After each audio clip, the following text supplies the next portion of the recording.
Well, so let me just introduce my guest for the morning. I have the Member of Parliament for Adaklu here, and Kwame Agboja. He says I should just introduce him as the gentleman or the boy from Adaklu. Yeah. Good morning to you, the boy from Adaklu. Good morning. Great. It was a good budget yesterday. You are in white. It's good. Good brand to Nalem. Don't worry. Forget about my mischief.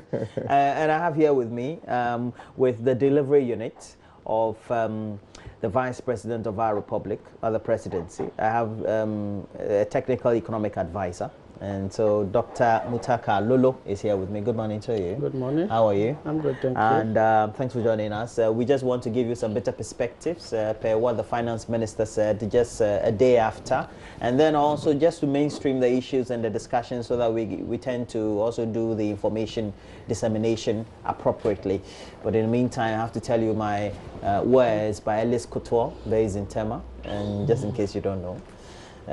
But let's start the order discussions. And we know that, well, VAT dominated because we're told that there was no increment, so to speak. We'll come and look at all that. But in the meantime, let me just ask them their initial impressions so far. I know Alolo will say that, can I go by just Mutaka is cool? Yeah, Alolo is fine. Okay, Alolo is cool. Okay, so Alolo will say that it was good, and Kwame Agboja will say that it was bad. So, no, for the first time, he will say it was good. I've answered for them. But what your general observations about the budget? Well, good morning to you, and good morning to my friend. It's the first time I met him. Yeah. But we are privileged. He looks like a nice guy. Yeah, we are privileged to share this wonderful platform. And good morning to my your cherished viewers, especially those watching us from the Adaklu constituency. Which communities do you have in Adaklu? Can you remember them? Plenty of them, over 70. If you can remember. Waya, Ahunda. Should I continue? Roxanne is always fun of Bokuji, Kelepe, Trefe. All right. Should I go on? No, it's okay.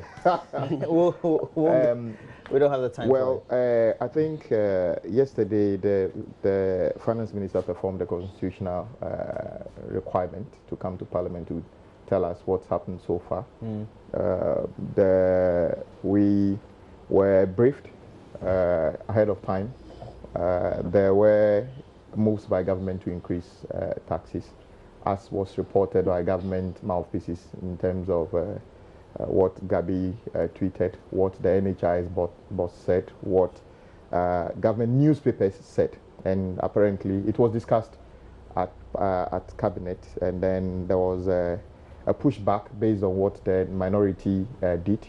And by the way, much of what the minority said were things the government agreed with IMF, which is available on our IMF website. So it has nothing to do with whether the minority conjured anything. But I think the day started quite on an interesting note when Parliament took the largest number of loans on a particular day, not in terms of quantum, but in terms of number. We took 8 loans. If you say took, you mean they were late before that? They were late in the presence, interestingly, in presence of the Vice President. And at a point in time, 8 of them. Yes, I thought in it was quantum.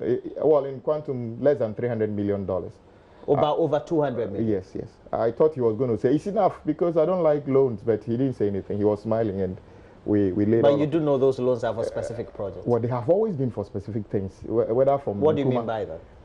I mean, we haven't ever taken a loan which was not meant for anything. We've always taken loans that are meant for things, and so that's why we have never made a big fuss out of it. But the big issue of the day, which the NPP wants us to believe, is that they kept saying there will not be any VAT increase. So irrespective of what happened during the review, they went home jubilating that there was no increment. But I think whilst we get into this discussion, we would explain from our different perspectives as to why we believe what the Finance Minister did was worse than increasing VAT to 21% and 21.5%, and then we take it from there. But it was a very sad day for businesses. It was a very sad day for income earners within a certain bracket. There was nothing in that budget that gives me an indication of whether fuel prices will reduce, whether rent will reduce, whether transport fares will reduce. There was nothing in it like that. So I went home, can't explain to my grandmother as to whether there's anything in there that makes her life better. Your own summaries, your general observations. Yeah, thank you, and good morning to you, and good morning to Honorable. As he said, this is the first time we are meeting, and good morning to your cherished listeners. As you rightly said in your introductory remarks, yesterday was a very great day for Ghana. And I didn't say my introduction. I mean, it was a you said great day you said it was a good budget. I mean, it's a good budget. You're putting words in my mouth. Yeah, I thought that was what I had, but actually but that's okay. That's okay. Yeah, that's what it is. It was a great day yesterday. Yeah, that's what it is. And if you look at the figures, sometimes we need to make some of this analysis devoid of political propaganda for the benefit of the country. If you look at the data that was presented by the Honorable Finance Minister, you will notice that a lot of economic indicators have improved, and that is something we should be celebrating about as a country, even to the extent that the IMF had to acknowledge that there has been a rebound of economic activity improvement in the country. That is something we should rejoice about as a country and come together collectively to work to make sure that our country grow in terms of the economy and every aspect of it. So in my introductory remarks, I would say the economy has been good. In the past year since the MPP government took power, we've seen significant changes in all spheres of the economy. And as we go along, we will dissect the issues one after another. I also tend to go the understanding that the finance minister seemed to be benchmarking all the indicators, the performance of the various sectors, whether in real or nominal terms, against what was pertaining prior to the beginning of 2017, but exactly, let's say, the end of 2016, so to speak. What's the rationale? Well, even in previous budgets, you see that we always report the previous year's indicators as against the current year's and future projections. Yeah, true. So it's a normal practice that we do. Well, but I do understand, we need to have something I to think that compare when you're doing, you should do year on year, etc. Yeah. And the last year on year should have been maybe this quarter against the first quarter or the second quarter of the last year.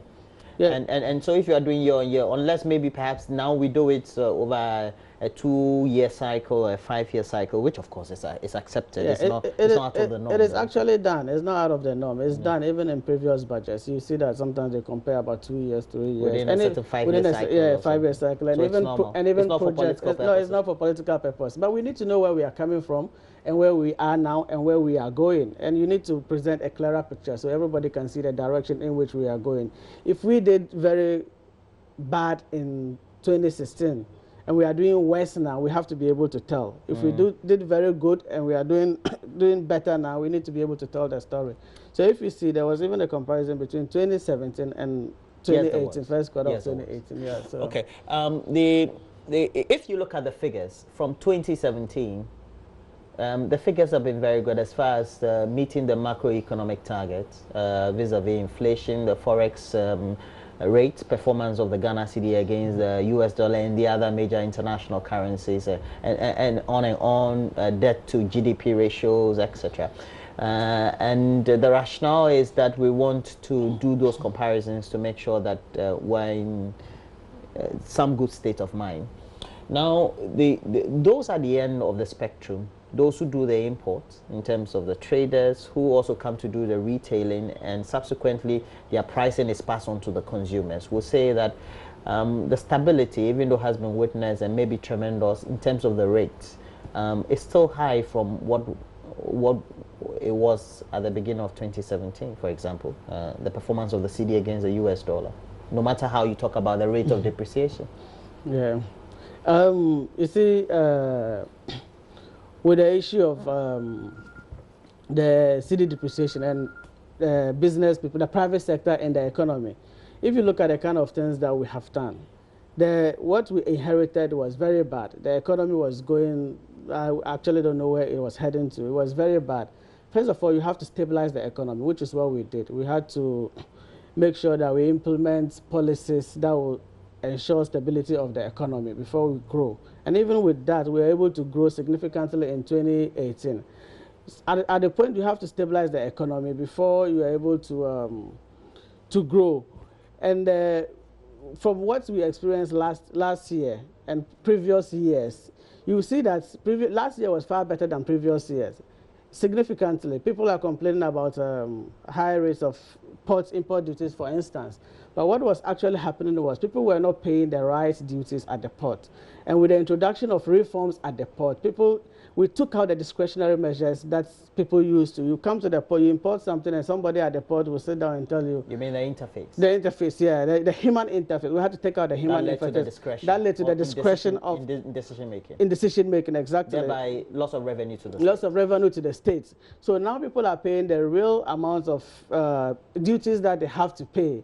And obviously, people will feel it for a while. But actually, that is the real amount that they have to pay. But there was a lot of human discretion in that. They'll just quote to you how much you should pay, and they pay that, and the state loses money. So these are all reforms that we have to do, which we have started doing, and obviously it will have an impact on the economy. Well, contrary to his view that 2017 was better than 2016, let's check the facts.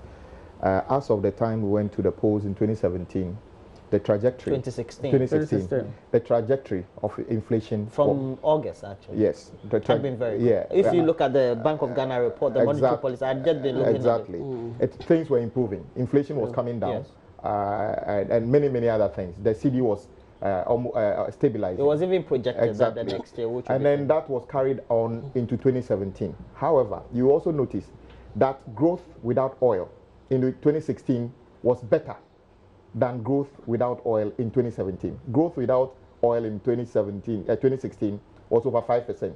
Growth without oil in 2017 was just about 4%. So let's set that record straight. Nothing new. And how did we get the better picture in 2017? Because of the things we have done in 2016, which showed a better outlook for 2017. And indeed, I must say that they just carried on and got better. First of all, you knew we stabilized the situation about power generation and stability in the country. So the current government didn't have to go through the pain of trying to find out how we can stabilize power, because that has got a direct effect on businesses and other things.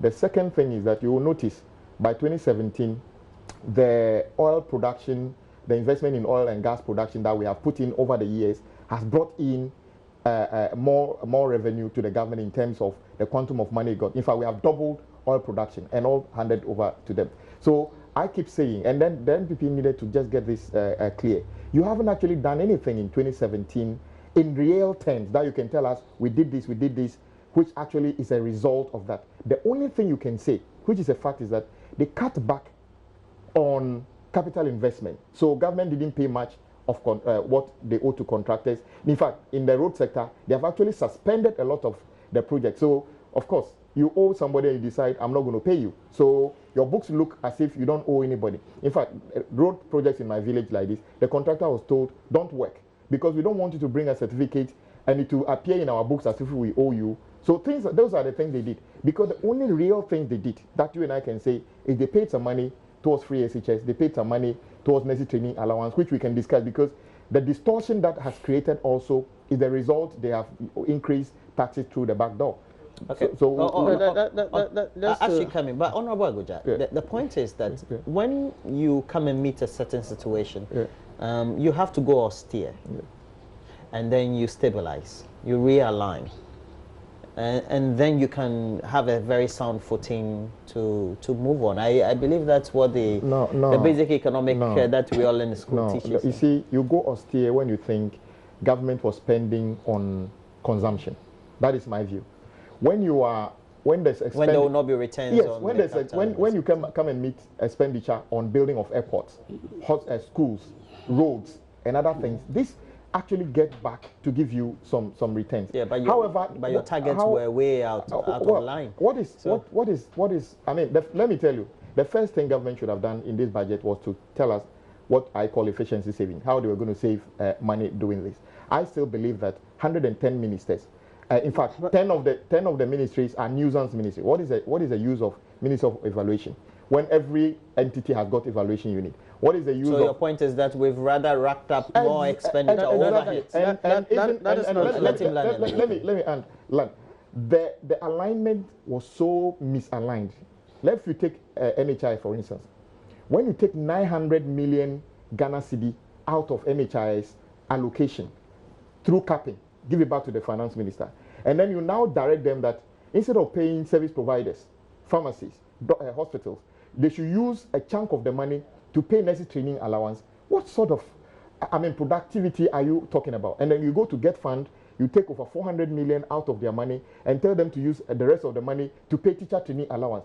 That cannot be. And then you come back and tell us that, oh, look at the figures. We have decided not to pay contractors, so our books look good. We have built no roads, so our books look good. That cannot be what this country needs. As you react to that, is it just a situation of the priority in the way perhaps we spend and how we manage the various indicators? Because it's got to be a priority of a certain management of the economy, right? Yes, I mean you are right, and it also got to do with government priorities and the policies that we enact, we implement. You see, Honorable said we did well because of the things that they implemented. The finance minister did not say what we have done to be able to make sure that we grow out of what they have done.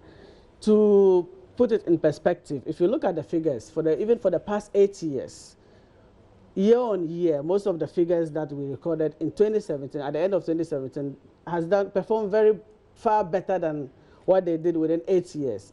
Honorable is talking about payment of contractors. We have paid more contractors than they have done, and actually most of the debts was left by them. It was left by the previous NDC, most of the contractors that they owed. And most of them could not even be verified. If you listen to the Auditor General who presented his report some few months back, they have audited about 11 billion or so, I can't remember the exact figure, and they have been able to cut it by half. Only half of it was verified. The rest well, he said that 5 billion. 5 billion, yeah. The rest, they could not verify it, and people have not come to make claims. And these were all debts that were on the books of government. And out of that, we have even cleared a lot of them. We have paid a lot of the contractors, the NHIA. We have paid more, we have paid a lot of the arrears that they left behind on NHIS. So you see, basically what it is priorities and the management of the economy. We came in, we have implemented the policies that we think will help the economy grow. And if you look at the policies we implemented in 2017, it is actually showing results in the first few months. The taxes that we abolished. We abolished about 15 nuisance taxes in 2017. And the idea was to move from taxation to production. And you can see the amount of money that has been saved has increased productivity in the country. The industry sector is actually growing in 2018 because the monies that they will save will be used to produce more. It will help in production. Instead of, you see, government is taxing them. And one thing you should ask yourself is, with all the policies that we have implemented and all the expenditure that we have made in the policies, we've been able to keep the deficit lower than they did for the past how many years? God knows how many years. But I just wanted to make reference to the Monetary Policy Committee report of the Bank of Ghana. If you look at the first quarter report, really industry really went down. So yes, but let's move on. Somebody who has had great studies in taxation is on the line, Eric Amponsa, and he will lead the discussions for us as we begin the debate on what really the current VAT structure is. Good morning to you, Mr. Amponsa. Mr. Amponsa, good morning. Hello, good morning. The name is Eric Amponsa Boating. Good morning, Mr. Eric Amponsa Boating. Boating, yes. Yeah, that's good now. Good morning to you, and good morning to your listeners. Well, it's great having you, and thanks for your input this morning as we have it impending. But let's straight away move to you and then ask of you the current structure of VAT. We're told that it's now going to be 12.5%, and then we have NHIL, and then we have Gov't taxations, respectively 2.5, 2.5. Adds up to the 17.5. How is it going to work out in terms of the calculations? You know, in the past, what we normally do is that we take the 17.5% on the input, the fee. But now, You mean the value? What do you mean? You mean you take the 17.5, the current structure on maybe the price of the commodity or the service. But what the finance minister is saying is that is not going to be the case. The 2.5 and that's for the NHIL, and then the 2.5 for the Gov't, they would take directly.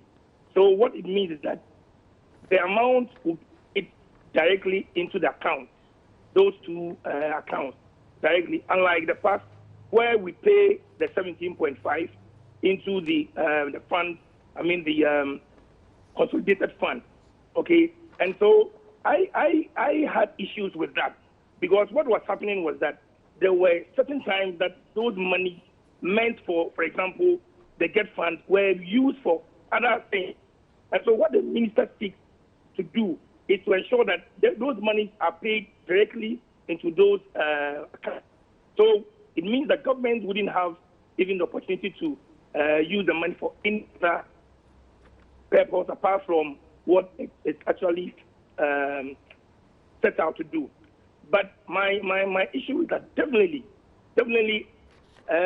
some people are of the view that it might not lead to a price increment.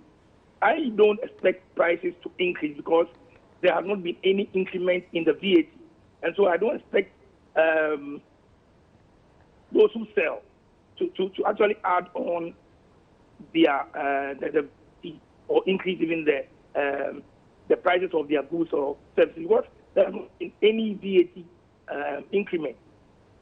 Okay, Mr. Amponsa, based on the enumerations of the vice president, of the finance minister, and subsequently of the deputy finance minister, as you monitored yesterday, you as tax people, you still are not too clear about how the calculation is going to come about. Is that it? Yes. Okay. Because you see, in the past, it was a straightforward thing. So what I expect GRE to do, because they are the ones going to implement it, what I expect GRE to do is to come out with what we call the practice note. The practice note, because if that is not done, then people might get confused. And so I'm hoping that within the next few days, the Commissioner General should be able to come out with at least a guide as to how the calculation will be done. Because I remember, now even for the VAT of the 17.5%, what the new law is that those who pay the VAT should withhold 7%, okay? And then I'm sure that is being done so that the money goes directly to the GRE. It's just like the withholding taxes. But in the past, what we were doing was that you file the VAT return at the end of the month, and then you do your computation with regard to the output and then the Mr. Amponsa Boateng, we're still in the past is still with us. So we haven't transitioned into the implementation of the new one yet. It's just been an announcement. It has to be. Yes. We have to go through the amendments, etc. Now the 17.5 as we have it now, it was charged on the whole. Yes. What was it charged on? Let's say if I go and buy something worth 100 Ghana cedis. 100 Ghana, very good. What we were doing was that you work out 17.5% of the 100, which will translate into 17.5. So it means that the total amount that the person will be paying will be 117.5. Okay. What about all the talk I keep hearing that it's an input tax, and as a result of that, it's not charged on the whole? Yes. If somebody is on the standard rate, okay, at the end of the day, when that person also goes to buy something, okay, we expect that the person should be able to charge the full amount of the 17.5 on the input. That is why I'm saying that we expect the GRA to come out with how this is going to work out, because as we speak, we do not have a clear way as to how those computations are going to be done. So I expect the finance minister or the GRA Commissioner General to come out with. So, Mr. Amponsa Boateng, per your experience, is it not possible, or is it possible that the 12.5% is going to be charged on value, or the input, so to speak, because it's an input tax? The 12.5 will be charged on the value, or the input, so to speak. No, that and then the 2.5% remaining will be charged on the whole. No, I don't get what you're saying. You mean that the 12.5 is going to be charged on what?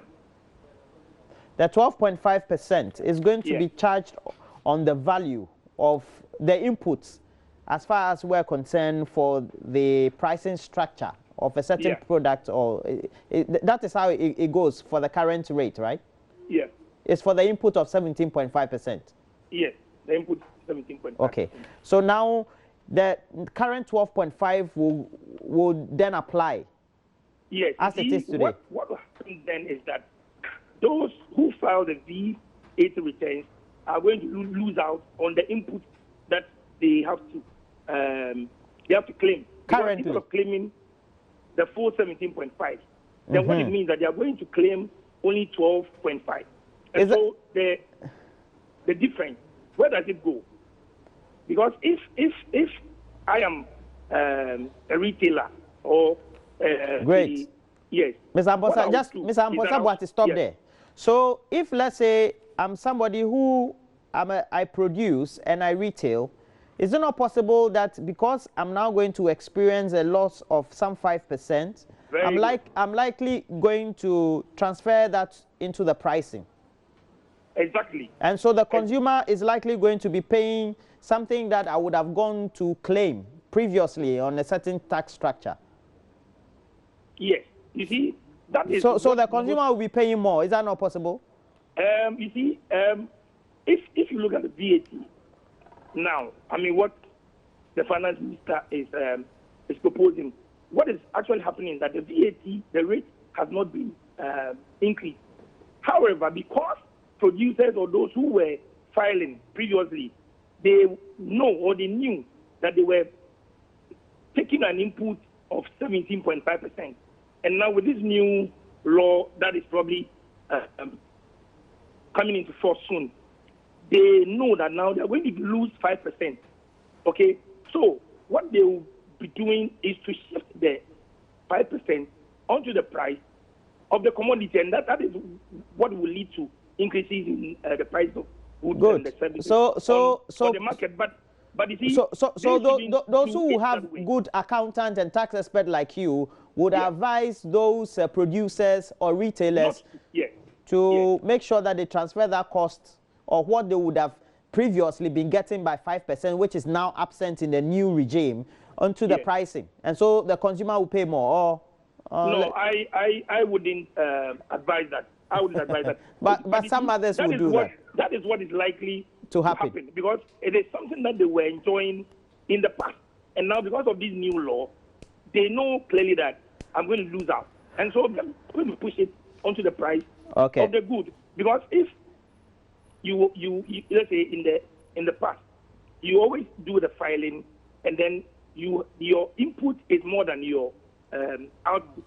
What it means, or what it meant was that at the end of the month, you are supposed to get a refund from the GRA. Yes. So once you now change things, it means that now, instead of probably getting a refund, you would now rather have to be paying something to the GRA, even though the money is not coming from, because it is those monies or the VAT, they are put on the prices of the So at the end of the day, the consumer, they'll put something on the pricing for the consumer. It is possible. Yes, it is possible. It is very, very possible. All right, let me ask a last question. I want just a short answer.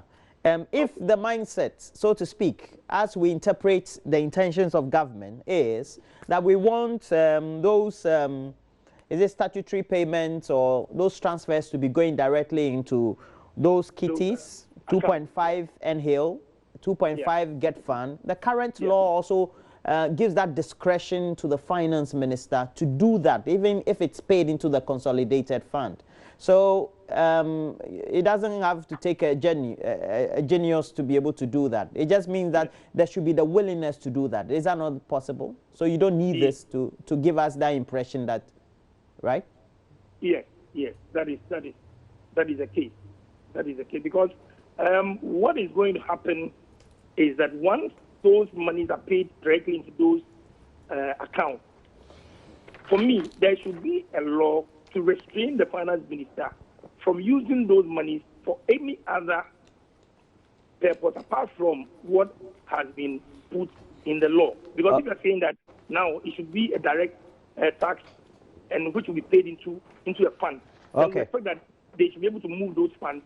If it's NHIS, the money goes there. If it's for the Gov't fund, the money goes there. But what normally happens is that because we do not have a law which will restrain the finance minister from doing that, sometimes they go behind and they withdraw money from those accounts. They abuse other things. Like yes, so like PIAC and etc. raising about the petroleum funds and all that.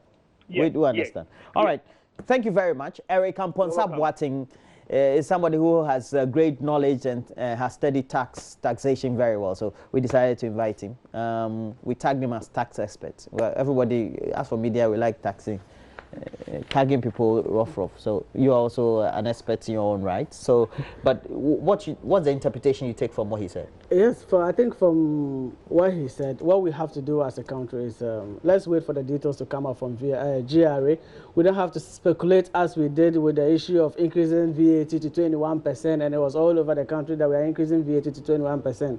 Let's not speculate. Let's wait for the details to come out as to how this will be implemented, because as we stand now, it hasn't even been implemented yet. It will definitely come back to Parliament. They are working on the details.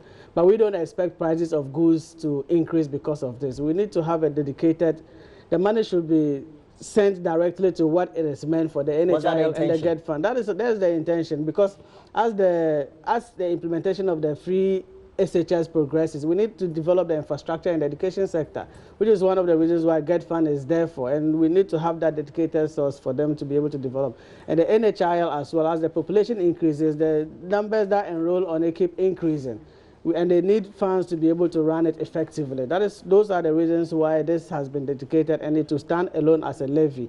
And we don't have to speculate on how it will impact on it will impact on prices or not, if we are not 100% sure on that, which the details will come out soon from the GRA. I like your explanation on the Gov't fund argument. I think that's the first time I'm hearing this, and that's a very good argument on that subject. But the intentions are clear. The thing is, we're still speculating as to whether the consumer is likely to pay more. What did you also pick from Mr. Amponsa Boateng? Well, I agree entirely with my brother when he says that the population is increasing. We need to find out. In fact, some of us believe that there are other ailments that we think should be added to the NHI. But if we add them, it means extra cost. For instance, people needing dialysis and other things currently can't benefit because it's expensive. If we say we should add it, it means we should find the money. The problem here with the NHI, as I've already said, the finance minister took 900 million out of their allocation and then asked them to use the rest of the money to pay nurses training allowance. So it is not merely the fact that they don't have money. No, but that's not entirely true. Oh, I mean, we see the thing, we approve the things in Parliament. I'm saying that the finance minister asked them to use part of the money to pay nurses training allowance. And you approved that in Parliament. So it is not a core. Have you approved that in Parliament? Yeah, it's been approved. Because of their numbers, it is not called the numbers. But this is what the issue is. If anybody tells you that prices not go up, I'm not a tax expert. Let me break it down to something that anybody can understand. Okay, I go and buy. I'm a tailor. I go and buy a cloth for 90 cedis, and in my view, I have added 10. I have the sewing and other things is 10 cedis. So as far as I'm concerned, the value of the cloth turned into the nice dress you are wearing is 100 cedis. Because I bought the cloth 90 cedis, I've added value by sewing it 10 cedis. So I now charge 17.5% on the value I have added. 17.5% on that, and it stays that way. Plus maybe whatever margin I want to add, then I sell it. The VAT I collect is not my money. I am just an agent of GRA. So anybody who charges VAT, it is not your money. Actually, it's money you are collecting for the state. What we have basically done now is that the finance minister has gone to say, okay, we are converting or rechristening 2.5% of NHIL and 2.5% of Gov't fund into a levy instead of a VAT. So you charge the 10 cedis you've added in terms of value, you charge 12.5% on it. Then you go and charge 2.5% on the global price of the thing, which is now 100 cedis, and another 2.5 on for how do you call it? And did I hear them say, the gentleman say that this one will make them put the money in a dedicated fund? It's the reverse. You should go and check it. Now, the levy, because the levy is a general tax, it will go back to the finance minister. The other one, it is basically VAT. So at the end of every month, NHIL knows that you owe me 2.5% directly because of how much you collected. This one goes no, but directly. this one goes direct. And what is exactly what is collected for NHIL? They can even tell it better than reducing it from the entire VAT of 70.5%. This one is even better. This one is even better. And it's easy to determine than reducing it from the 17.5. I'm not getting your interpretation. In the past, one-stop shop. 17.5% into the consolidated. Yeah, exactly. And then the law mandates the exactly. And then it was not going. It's not the first time. No, it goes the release. It was. Is that the discretion? No, the release. No, every entity knows that when you owe me 2.5, you have to give me 2.5. Yeah, but you are not releasing. Yeah. Now what you are doing is that the 12.5% goes the same way, and then another 2.5% is calculated in a different way. So I am not sure. Which is dedicated for what it is meant for. The NHIL it's already a levy anyway. Unless anybody can tell me that charging 2.5%, what are you charging the 2.5% on? And I'm urging the media, when they say we are charging 12.5% on the value added, what is the 2.5% charged on? It is your job to educate the public that the 2.5% is charged on the global price, which is the 100 cedis now, or not. And that I agree. That the finance minister may decide that it's charged on only LSS. Well, you see, we don't have those details. Let me tell you. That's your interpretation. No, that's your interpretation. And he is also having an interpretation. Let me tell you why it cannot be on the 2.5% because it would have amounted to what existed. It has to be on something different. Because if you are charging the 2.5%, that's a supposition. No. Okay. But that's not fair. On what else were you Let's wait for the day. No. It's good. You are not ending your term now as MP. So when the details come out, we can bring you in. It's not rocket science. We can actually educate ourselves. I am insisting that. But you can easily wait for the details to be able to educate yourself properly. Let me ask you. Yesterday JoyNews was all over the place. The coverage was comprehensive, and so after that. After the briefing by the finance minister, we caught up with the deputy Kweku Kwarteng. We asked him, alongside the deputy minority leader, who is also the chairman of the Public Accounts Committee of Parliament, Kluchi Aveji, and he was insisting that the consumer was likely to pay more. And Mr. Kweku Kwarteng gave in and said, yes, the consumer was likely to pay more, but the customer will pay just a little slightly higher on products than they used to pay, but it's all for the good of the country. Yeah, but that's what we are saying, that we have to wait for the details to come out from the GRA. Honorable Kweku Kwarteng could have said they are likely, but he didn't say they will. He says likely. It's still speculation. Let's wait for the exact details. The details will come out very soon. It will definitely have to come out before Parliament rises next week. That's what we have to. Let's watch the conversation and then make our own deductions. That would mean that the consumer would pay a little more than they have traditionally paid. But as I indicated again, we have weighed that option against the option of also a straightforward VAT, and we have come to the conclusion that this is friendlier to the consumer, and that is why we have put it across. We are upfront about that, and I'm happy about the answer because it is increasing the VAT through a back door. Simple. That's an explanation. The consumer pay more. If you increase the VAT by 1%, the consumer pays more. If you now apply the 2.5% on the transaction and not the value added, he pays more. So the consumer at the end is the one who loses. For that matter, it's increasing VAT through a back door. I'm happy about the answer. But what you say is that it's better to pay for coal. No, it is a strategy of implementing a tax measure so that it has minimal impact. And I recognize. What do you? I can tell you that the impact is more than even increasing the VAT by 1%. I can tell you. We have. Okay, the finance minister is the deputy is lying. No, I'm not saying it's lying. He's saying the impact of this is even more than increasing VAT to 21%. That's what I mean by that's you not mean true. From the deputy deputy minority leader, yeah. But what do you make of what the deputy finance? Yeah, what I would say is let's wait for the details. Parliament rises next week. This details. The gentleman was part of the team that put together. I was also part of the team. Yeah, but what I'm saying is let's wait for the details to come out from the GRA. Then we know exactly what it is. Then we can interrogate the matter objectively. For now, what we will be doing will be speculation. Yeah, we're just speculating, which is not good for the country. Let me just hazard a guess. How is it not possible that government thinks that when I charge it on the whole, in terms of the value, I charge it on the whole, then it means that those who are the wholesalers, the manufacturers, etc., they could form some caucus and raise concerns.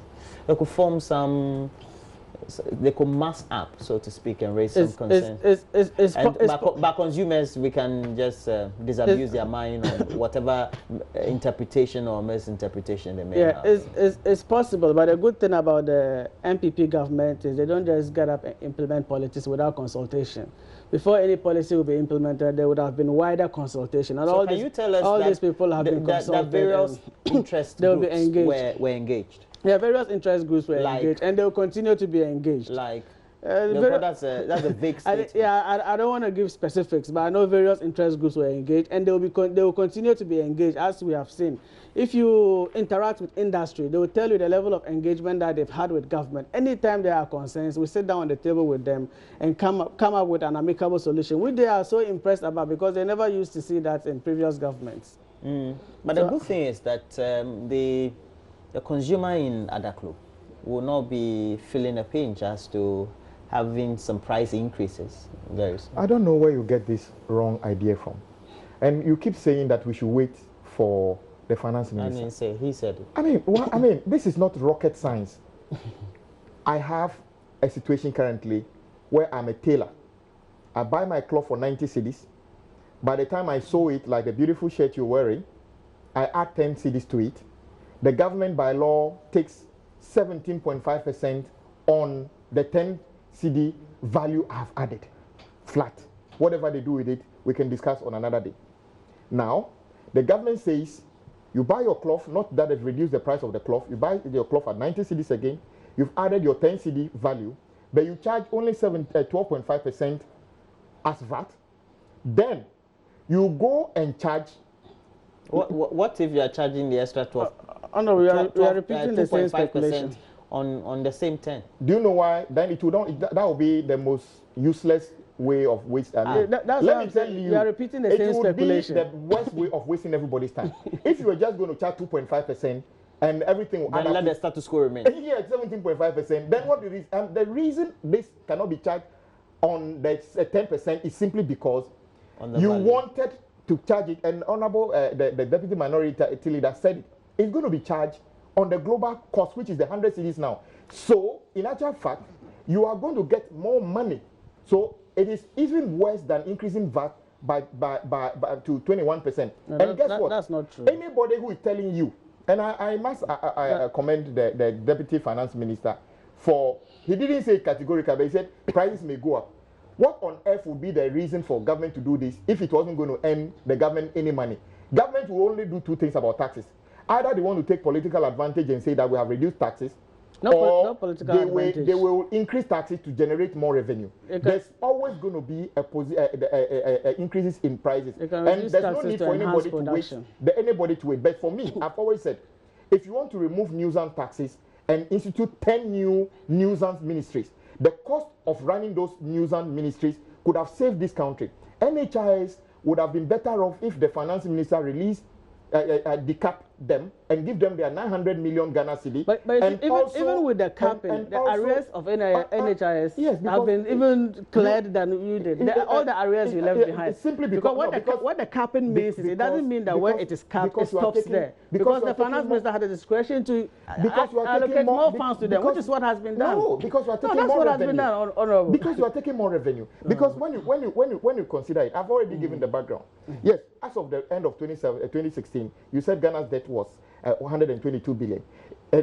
Initially, when we said it, you said it was just 140 something. Today, Bank of Ghana is saying it's 150 something million. You have added 34 billion out of that, and I'm saying but what is the impact on the economy? You see, when you are talking about the nominal terms, you have to look at the economy. The economy is growing, so it gives you room. No, let me tell you why it's not growing. Why is it not growing? The economy is growing. Did you not hear me say that?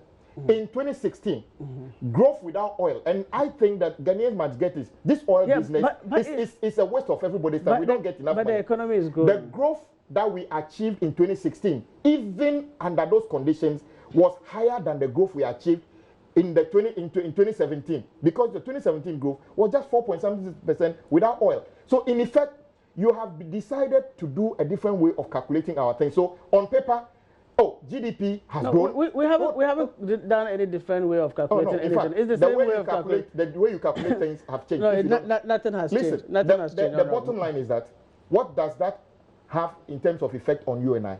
Would all the growth you are talking about, the good figures you are talking about, has that ever reduced fuel prices? Has that reduced transport fares?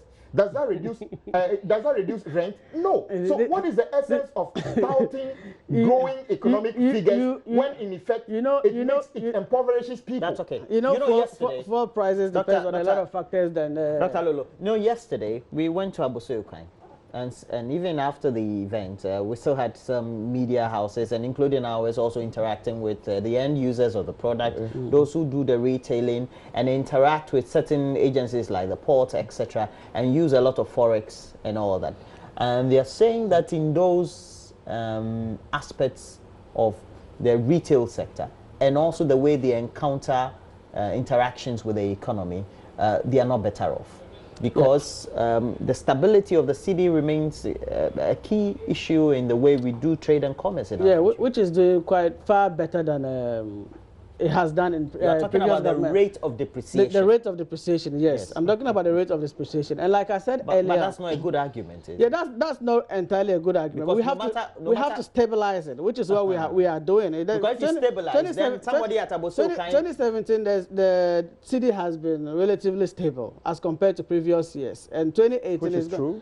Yeah, it's true. Yeah, I said it's true. Yeah. It has been relatively stable, because of the macro-fiscal economic policies that we are implementing. No, because you exported more oil. No, it's because of the macro-fiscal policies that we are implementing. No. It's because of several factors, including that. So are you saying none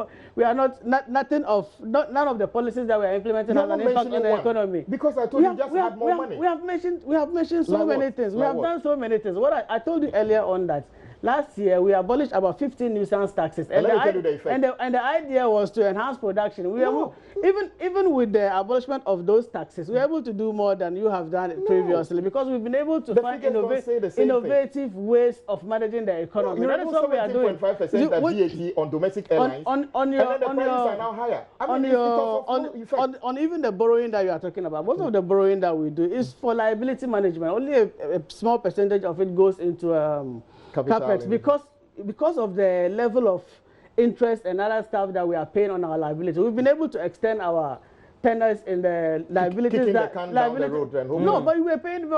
we are paying a lot that we could have paid lesser. That's what we have done. We've managed the liabilities very well. And even with regards to infrastructure, we are finding very innovative ways of bringing in infrastructure into the country. That is why we have this Sino-Hydro barter arrangement. So now the thing is that this year we have to spend. Yes. And we need a revenue to spend. Yeah. I mean, that's the reality of the situation. Yeah. We have to put the structures on the ground. The community people have to see it. Yes. And then for political purposes also, it's good for government. Yeah, it is. As it wants to go for re-election in 2020. Actually, even regardless of re-election in 2020, it is good for the country, and that is what government is in for. We have to do whatever is good for the country. So at the end of the day, come back to the bottom line and the realignment of the fiscal structure. If we're spending on capital expenditure and other projects like that, it means that the stability and the realignment has to be done alongside. Where do you envisage we could face some difficulties, and how does government intend perhaps making sure it tightens the screws adequately? Like the Honorable Finance Minister said, we are going to most of the policies that he espoused yesterday was on compliance. We are going to crack down on tax defaulters and other stuff, and other measures that we are going to use to increase revenue. And also, we have also come out with innovative ways of funding infrastructure. If you look at the Sino-Hydro Bata arrangement, for instance, we have it is estimated that we have over 1 billion metric tons of bauxite on the ground, and this is in excess of about 400 billion. And in the country, we have over 30 billion infrastructure gap. We cannot go and borrow 30 billion on our books to come and do this kind of infrastructure. $30 billion, yeah. And as a government, we are coming up with an innovative way of funding this infrastructure. What we are saying is we are partnering with a strategic investor to set up a refinery in the country. President doesn't want to export raw bauxite. We don't want to export raw, but we want to add value to our economy. That is why we want to refine the bauxite before we export it. And we also have Valco, which is a smelter that will offtake some of the Valco will chop oil power. No, Valco won't chop oil power. I don't know what strategy we want to run with it. No, it's all well thought through. They are all in the box. We are not doing it in shallow. They're all synchronized. If you look at what was happening previously, sometime 2016, a bauxite concession was given to a certain individual, just one person, out of the over 29 million people in the country. But what we are saying is this has to benefit the whole country. We are not giving it to an individual. We are setting up a refinery where the bauxite will be refined. If you export bauxite out of Ghana, the cost is about between $30 to $60. If you refine it into alumina, it moves to $400 to $600. If you go further to smelt it, it's between $2,000 to $3,000. So you can see the value addition that we are adding into it. So we are moving away from the exportation of raw materials, and we are going into a better arrangement. This Sino-Hydro... Is that what you did with the Chinese? This Sino-Hydro... Is that what you did with the Chinese? That is what we are doing with the Chinese. Sino-Hydro is not coming to take our bauxite. How far have we come with that? It's gone very far. We're advanced? What stage? We are far advanced. And it's far advanced? Far That's advanced. The political talk. No, we are far advanced, and it's going to go to Parliament soon for ratification. Right. I have a couple of messages. Let me just run this by you. Frederick Akwesi Kumai in Wase Kropon. The minority should save the little credibility left. Government didn't increase VAT. And that's how people understand as it is. So we have more of the messages. We also have good morning. Please kindly help us to ask the Minister of Health about our clearance for our posting. Yeah, and there are people there who still haven't been cleared to be posted. Well, I didn't have the last Alolo, you have. You have. And I have Masaudu. Masaudu says the budget review has vividly exposed the minority in Parliament. The NDC has peddlers of falsehood, etc. And this one is a good morning to Daniel Chama-Boaje. Your reaction to him? Yeah, he said something which we should be careful about. Which is what? He targeting a Ghanaian investing his own money in bauxite. And then you were talking about why should that money go to an individual? We want to improve adding value. What was wrong if government partners that Ghanaian to add value?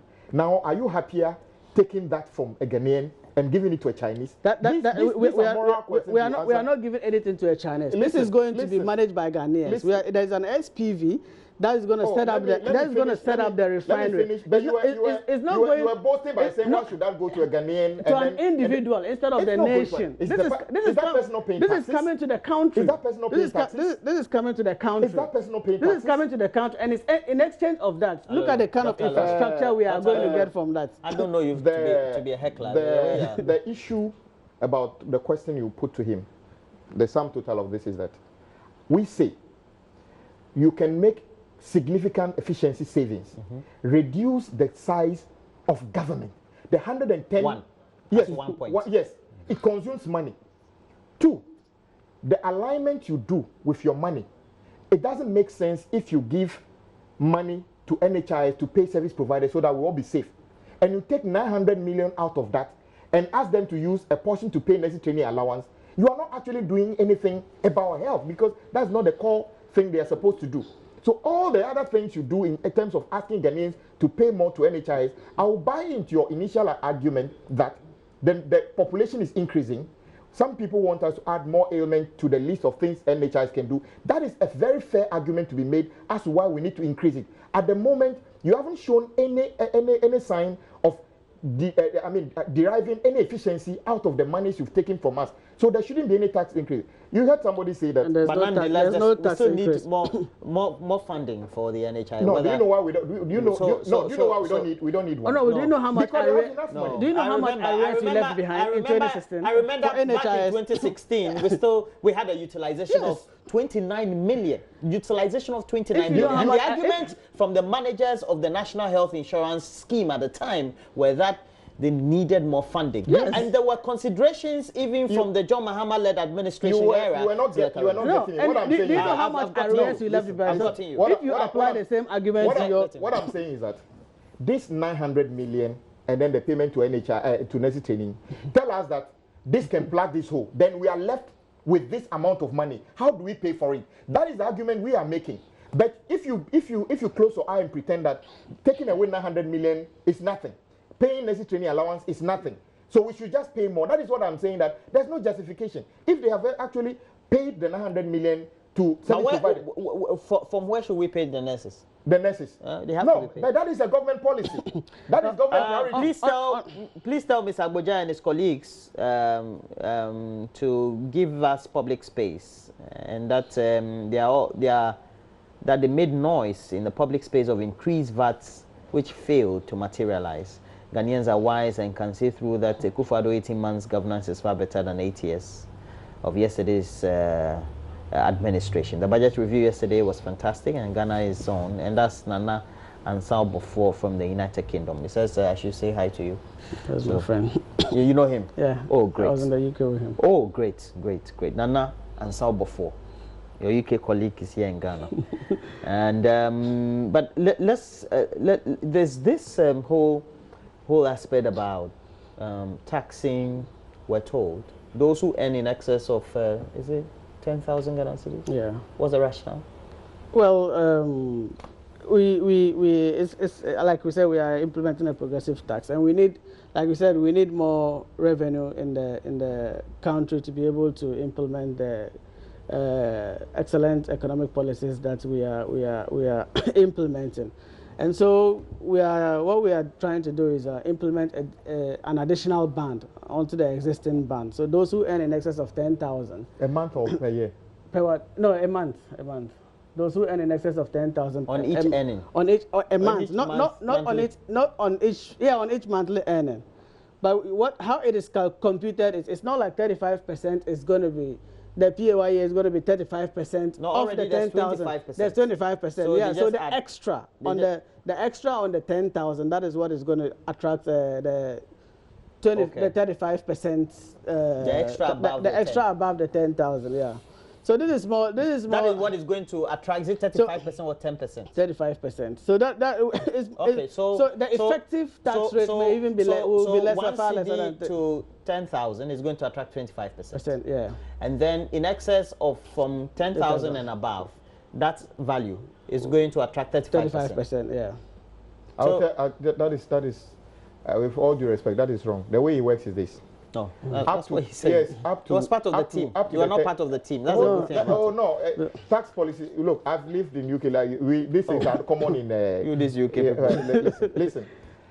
Up to the 10,000, the current rate still applies to you. Yeah, the current rate still applies to you. If you earn 1,000 cedi extra above the 10,000, the 10% applies to that. You don't add 35% to the okay. That's the extra on the 10,000. Yes, yeah. So you don't apply 35% to the extra 1,000. It's the 10%. The extra 10% applied to the 1,000. So effectively, the rate is far less than 35%. And then we also have we're told that tier 2 will be used for mortgage. down payment, that is in Ghana city mortgage, if you don't have the down payment. Okay, that will be allowed. I think that's a good thing. We hope that it could be actualized. How do you intend actualizing that? Yeah, we have gone very far with that, and I think a committee was set up to put that in place, and they've gone very far. They've incorporated a company. They've interacted with the local banks in the country, and some incorporated. They've incorporated a special purpose vehicle for that, and you have done that already. Yeah, that has been done already, and they have engaged a lot of the local banks, and they have also engaged a lot of local developers to be able to put this through. Coming to a pool to be managed by the PSV. It's coming to a pool to be managed by the SPV and the local banks, because there's supposed to be a matching fund from the local banks. And the idea is to be able to drive interest rates down. The current interest rates are very high, and it doesn't allow people to be able to own homes. So what we are trying to do is to help reduce the interest rates. So government is providing funding, and the local or the private banks will provide counterpart funding. That will be able to bring the interest down, to be able to enable people to afford homes. It's a very smart move of ensuring that people are able to own homes. That will be leveraged on the Let me tell you, I have been in the industry for some time. Housing. Yeah, because you're a quantity surveyor. I'm an architect. Oh, you're Housing an architect. is a demand and supply matter. That is why even in developed countries, some people still can't get mortgage. Today, people can afford any mortgage in this country. I agree with him if he says that we need to find a way of driving down. Is it possible that we can do that? You see, is it possible? No, the numbers don't add up. Currently, even before we realize, he's saying that Kwame Agboja is a member of parliament for Adaklu. Please, the people of Adaklu, he will be in a community near you from tomorrow. The fact that they have already set up an SPV. It's quite curious, but I found that interesting as well. It's quite curious. Dr. Mutaka Alolo is a technical economic advisor at the delivery unit of the Office of the Vice President. Thank you for joining me. I've enjoyed your conversation, great interpretation. I think you can teach very well because I could understand everything you were saying. And thank you also, my good friend. So you don't understand anything I have said? No, I did too. Oh, really? You didn't like my comments. I'm sorry. I'm sorry. I did understand. I said I enjoyed the conversation. What's my title? I mean, it's an area boy. It's the area boy from Adaklu. It's a member of parliament for Adaklu, Kwame Agboja.